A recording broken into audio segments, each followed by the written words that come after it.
नमस्कार सकल के। तो आशा करी तुम्हारा सबाई खूब भालो आछो, आमिও खूब भालो आछि। तो अर्पिस वर्ल्डे तुम्हाদের সবাইকে আবার একবার নতুন করে স্বাগত জানাই। তো আজকের ভিডিওটা হচ্ছে বুঝতেই পেরেছো তোমরা যে পৌষ সংক্রান্তি বা মকর সংক্রান্তির দিনের এই ভিডিওটা। তো সেই সময় ভিডিওটা করা পসিবল হয়নি, মানে এডিট করাটা পসিবল হয়নি।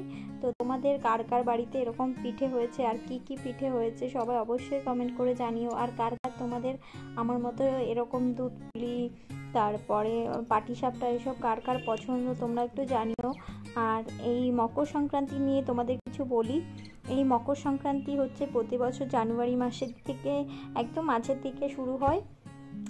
তো সূর্যের মকর রাশিতে যখন প্রবেশ করে তখন এই আনন্দ বা আমরা এই অনুষ্ঠানটা করে থাকি বাঙালিরা। তো এটা আমার কাছে খুবই একটা সুন্দর একটা অনুষ্ঠান মনে হয়।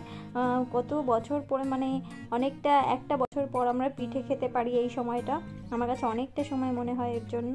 তো এই সময় অনেকে ভালোবেসে ঘুড়ি ওড়ানো, তারপর পিঠে পুলি মিষ্টি জাতীয় খাবার খায় বানায়, মানে এই সময়টা আমরা আনন্দ করেই কাটাতে পছন্দ করি মকর সংক্রান্তি বা পৌষ সংক্রান্তিতে।